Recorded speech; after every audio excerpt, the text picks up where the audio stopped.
D'Angelo, why don't you tell me a story? Nico bristled at that. A story? Any old story? That seemed too easy after everything they'd been through, after all the suffering. He looked to Will briefly, and his boyfriend arched an eyebrow. He looked tired. Too tired. And his bandages. Nico's stomach rolled. The gauze strips were soaked through with blood again. He turned back to Gorgyra. A story about what? He asked. The nymph examined Nico's face, then Will's. Was she going to pull soul threads out of them again? Nico felt something brush his knuckles. He glanced down and saw that Will was trying to hold his hand. He opened his fingers and let Will slip his in between. Nico's heart sank. Will's grip was very weak. Nico had to do this. He had to finish what they had started. The whispers called out to him. Then Gorgyra did too. "Tell me about the two of you," she said.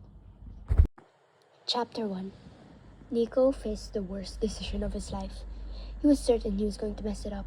"I can't do this," he said to Will Solis, the stunningly beautiful son of Apollo, who stood across from him.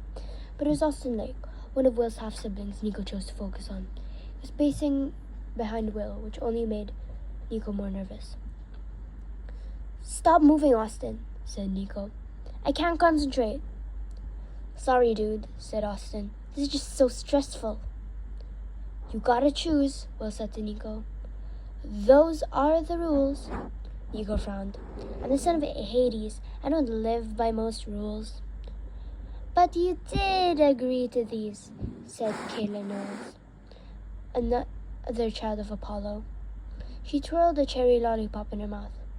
"Are you a demigod without honor, Nico D'Angelo?" Austin kept pacing. "To be fair, I don't think this task requires any actual honor." "Quiet," said Nico, his hands running through his hair. What if he made the wrong choice? Would Will be disappointing in him? By studying Will's face, Nico only saw anticipation. The good kind. Will was ready for whatever Nico would say. No matter how this ended, Will would still think highly of him. What did I ever do to deserve him? Nico wondered. He asked himself that question a lot. "Okay, I've made my decision," said Nico. "I might explode," said Austin. "The world might end," said Kayla, holding a lollipop at her side, her eyes bright with anxiety. "Like, actually end this time." "So," said Nico, "if I had to choose..." "Yes," prompted Will. "You would choose?" Nico took a deep breath. "Darth Vader." Will and Kayla groaned. But Austin looked like Nico had just given him a Ferrari as a birthday present. "Dude," Austin screamed, "that is the best answer." "It is the worst answer," said Kayla. "Why would you choose Vader when Kylo Ren is right there?" "I was hoping for a deep cut. Maybe someone like General Grievous or Dryden Voss." "Hold on," said Nico. "I just finished watching all those movies yesterday. I can barely what happened in the prequels at this point. Were those all actual characters in Star Wars, or are you joking?" "Don't distract yourself from the truth, Nico," said Kayla. "Darth Vader? You'd go on a date with Darth Vader?" She crunched on her lollipop. "I've lost all joy, Nico. All of it." "Welcome to my world," Nico joked. He caught Will grimacing. A brief flicker of one, but he still caught it. "This is a safe space," said Austin. "No judgment allowed for our answers. Remember?" "I take it back," said Kayla. "It's an all-judgment space." "You're very quiet, Will," said Nico, "especially as the #1 Star Wars fan in the group. And considering all the reasons why you'd give that answer," he said, "you might be onto something." "He's powerful," said Nico. "And decisive," added Will. "He'd always know exactly where to go for your date. No arguing about that." "Does he take off his helmet to eat?" said Kayla. Nico laid a hand over his heart. "Imagine Darth Vader removing his helmet over dinner and staring longingly into your eyes over the table. Now that is romance." Will laughed hard, then flashed that brilliant smile of his. Why, oh why did it feel like such a victory to make Will laugh? For a long time, Nico had assumed he, himself, did not have a heart. He was the son of Hades, after all. Love didn't find people like him. But then came Will. Will, who could melt Nico's iciness with a smile. Anyone could have guessed which god was Will's father. He radiated energy and light, sometimes literally, as they learned in the Troglodytes caverns earlier that year. Will was Apollo's son, through and through. Maybe people saying about the whole opposites attracting thing was true, because Nico didn't know a single person who was more his opposite. Despite that, they were coming up on a year together. A year together. Nico had an actual boyfriend. He still wasn't sure he believed it was real. The four demigods continued their walk through Camp Half-Blood. There was no fire burning in the amphitheater. Maybe since it was starting to cool down on Long Island, Nico and Will would light one tonight. No campers were rushing off to the armory or the forge. No one was visiting the cave of the Oracle. The cabins were empty, aside from Hades' and Apollo's. And that was a clear sign summer was over. Nico didn't want to admit it out loud, but he was going to miss, well, pretty much all the campers, even though it was, at times, exhausting to be one of their counselors. He especially didn't want to say goodbye to Kayla and Austin. As they passed through the strawberry fields, Nico sensed Kayla's and Austin's tension growing. They had to make a difficult decision about their travel arrangements earlier that day. And as the four of them climbed Half-Blood Hill, Kayla and Austin slowed. "I'm thinking that maybe we should have chosen differently," said Kayla. "Are you sure it'll be fine, Nico?" asked Austin. "Yeah," he said. "I mean, no one has ever died or anything." That's not as nearly comforting as you think it is," said Kayla. "You'll be okay," said Will, and he put a hand on Austin's shoulder. "I've heard it's chaotic, maybe a bit nauseating, but you'll make it home safely." They reached the summit of the hill, where the golden fleece glittered on the lowest branch of the pine tree. Below, Farm Road 3.141 curved around the base of the hill, defining the outer border of the camp. On the gravel shoulder, next to a pile of boxes and duffel bags, stood Chiron, the camp Half-Blood activities director, his equine lower half gleaming white in the afternoon light. "There you are," the center called out. "Come along, then." None of them hurried. It was obvious to Nico that Kayla and Austin weren't in a rush to leave camp. Almost everyone else had returned to their normal lives, except, well, what was normal for someone like Nico? Epic battles, constantly facing the threat of defeat and death, the dead talking to him, prophecies. The voice from his dreams bubbled up inside him again now, calling out for help. Rachel Dare's words haunted him too. Only he and Will had heard what the Oracle had prophesied a few weeks ago, and Nico hadn't shared it with anyone else yet, not even the other counselors. Why should he? Hadn't been warned of any doomsday threats to Camp Half-Blood. The world was, as far as he knew, safe for now from angry gods or rebellious titans. Nico resurrected maniacal Roman emperors were no longer a thing to worry about. The prophecy merely concerned the lone voice in his dreams begging for help. Specifically, Nico's help. "Some of the satyrs collected your things," Chiron said as the four demigods joined him at the road. "They wish you well on your journey." "We might need it," Kayla grumbled. "Chiron, just tell us the truth. The Grey Sisters aren't gonna kill us, are they?" "What? No!" He looked aghast.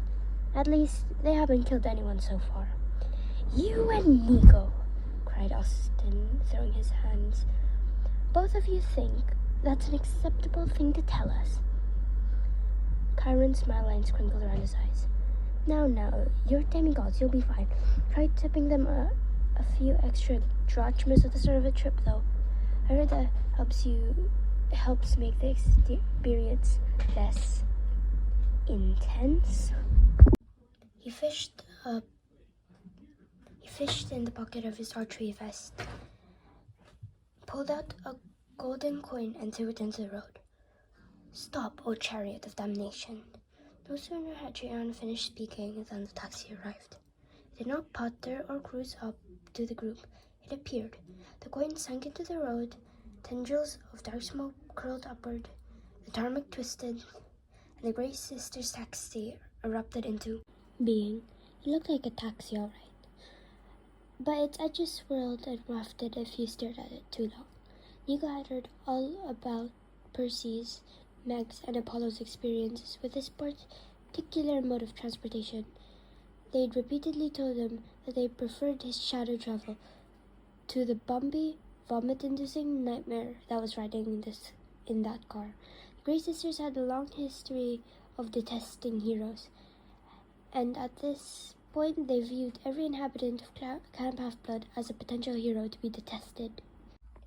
Nico didn't want to admit it to the others, but he had met the sisters several times on his own, and he kind of liked them.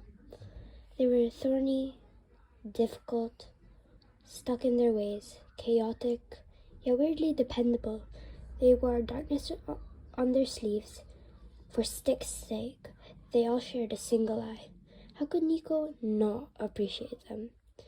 The sisters were in the midst of an argument as one of the rear doors swung open. I know exactly what I'm doing, Wasp, said the old lady sitting shotgun, her stringy gray hair swaying over her face. When have I not known what I'm doing? Oh, screeched Wasp, who sat up front in the middle. That's lush. That's a real lush opinion, Tempest. Do you even know what lush means? Tempest shot back. The driver groaned dramatically. Are you two children? Will you please stop talking? Tempest threw her hands up and put on her best imitation of the driver, which confused Nico, since they all sounded identical. Oh, my name's Anger, and I'm so mature. I will eat the eye, warned Anger. I will do it.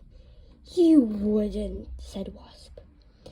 With salt and pepper and a little paprika, Anger threatened. I'll do it. Hi, said Austin, hoisting his saxophone case. Is there any way you could pop the trunk? We have some luggage. All three Grey Sisters spun around towards Austin and spoke in unison. No. They fell back into arguing. Nico decided right then and there that these were his favorite people in the whole world. He still sympathized with Kayla and Austin as Chiron worked to open the trunk. Both demigods looked more frightened than they had ever in the last year. You sure you don't want me to shadow travel you to Manhattan? Nico offered. Will sighed. Nico, you can't use shadow travel like public transportation. It'll drain you dry. It's okay, Nico, Kayla said, sounding like he was trying hard to believe it. We'll be fine. Plus, we're going different places, said Austin. My mom's meeting me uptown. I actually got an academy up in Harlem. She found an apartment for us close by. Sounds like a good place to end up, said Will. Not too far from here. And there's so much history in Harlem to explore, added Austin. Apparently, one of the clubs is where Miles Davis used to play has reopened. Nico nodded half-heartedly. He had no idea who that was. It was one of the downsides of not being in the human world for very long. What about you, Kayla? Asked Chiron, loading her archery gear into the trunk. Back to Toronto, she said. My dad wanted me to come home, and it's actually been a while. I'm pretty excited, to be honest. Her eyes glinted, especially to prove that I'm now better at him than archery. Austin turned toward Nico and Will. So, are you two really staying here? Nico hoped Will would answer first. The sun falling behind the western hills made Will's curly blonde hair look like it was aflame. For a moment, Nico wondered if Will was using his glow and the dark power. Either way, it made Nico a little annoyed. Why did Will have to be so beautiful all the time? I think we are, said Will, taking Nico's hand. My mom's touring for her new album this autumn. I don't know if I want to bounce all around the country in the back of a van. Could be fun, said Austin. Hope I get to travel because of my music one day. Kayla nodded. I wonder what it would be like to see other places without worry whether some murderous statue is going to kill you. Oh, come on, said Nico. Where's the fun in that? Are you going to get in the car, Tempest growled, or are you paying us to listen to your boring conversation? She was hanging out the window, with an open palm extended towards them.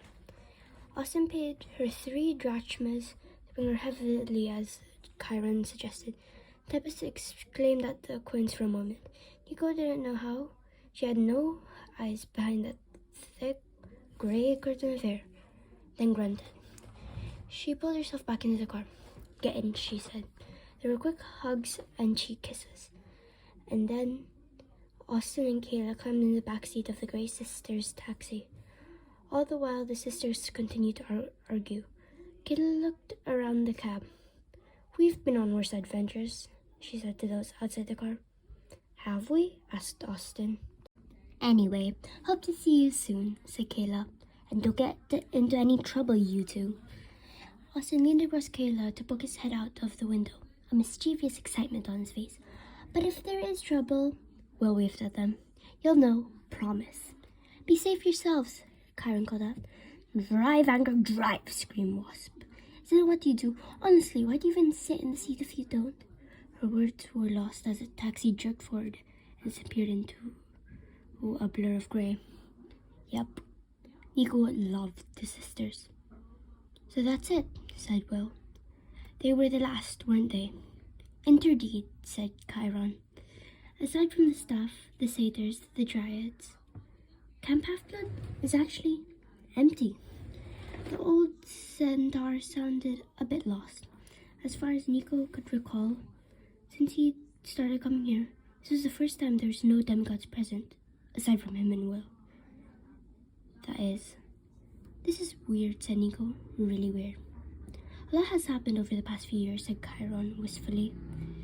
I understand more than ever why campers would want to go home to be with their families or to see the world. I guess, said Nico. Now, gentlemen, said Chiron, dusting off the front of his vest. I've got a meeting with Juniper and the Dryads about the tree rot. Exciting stuff, I assure you. I'll see you at dinner? They nodded as Chiron galloped off. So, what do we do next? Will, still holding Nico's hands, guided him back up the hill. Well, we don't have any monsters to slay. Boo. I could raise a skeleton army to perform a choreographed dance. But I could teach them single ladies if you like. Will chuckled. We don't have any Roman emperors to locate and throne either. Nico flinched. Ugh, don't remind me. If I could go the rest of my life without thinking Nero's name again, I'd be happy. That's a funny joke, said Will as they reached the summit. What is? You, said Will, being happy. Nico rolled his eyes. My grumpy little ball of darkness, Will added Will, poking him in the ribs. Ew, gross, said Nico, dancing away from him. We are not making that a thing. Did you already forget that I was once, and I'm quoting you here, Nico, significant annoyance? Oh, you're still that, said Nico. And then Will was chasing him down the hill, back to camp. At that moment, Nico allowed himself to enjoy the sensation. Will was right. There are no threats whatsoever on the horizon. No big bads, no lurking demigod traders, no hidden monsters waiting to destroy Camp Half-Blood. But then dread prickled across Nico's skin. His body was warning him, wasn't it? Don't get too comfortable, it was telling him.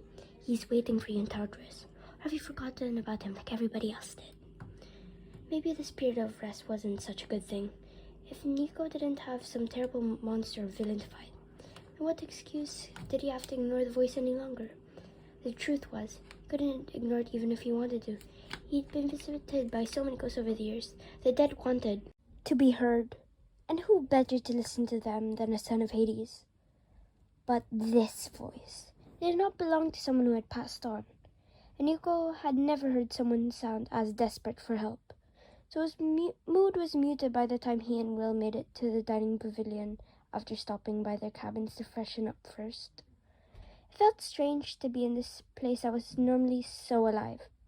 Now, there were only a few staff dryads and harpies spread unevenly around the various tables.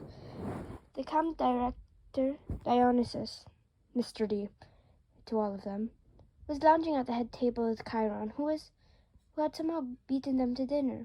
The two administrators were so deep in conversation that they barely acknowledged Will when he waved.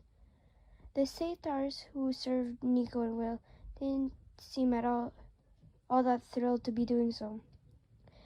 This place feels like my soul, Nico joked to Will. You know, empty and dark. Will swallowed some chicken kebab pieces. You're not empty, he said. Then he pointed the skewer at Nico. You're definitely dark, though. As dark as the pits of the underworld. Will looked down, focusing on his food like it was the most interesting thing he'd ever seen. We don't have to talk about it if you don't want to, said Nico. Will managed a smile. His warmth was genuine, like it always was, since he was basically a literal ray of sunshine, and it softened Nico a bit. We can, he said. Just maybe not now, Nico. Austin and Kayla just left. The camp is calm, serene, quiet. Let's just appreciate the break, okay? Nico nodded. He wasn't sure how he was supposed to do what Will had requested. When had he ever got a break before? If it wasn't dead Roman emperors, or his father, or Minos, or his stepmother, Persephone. It had been years since that particular incident had happened, but he was still annoyed about being turned into a dandelion. A dandelion! It was an affront to his aesthetic. And there were other things he didn't want to remember. Darker things. Ghosts who would probably visit him eventually. Nico stuffed it all down, making a grumpy little ball of darkness inside his chest. Then he forced a smile as he listened to Will talk about all the things they could do that autumn while they stayed at camp. It would be fine. Everything would be fine.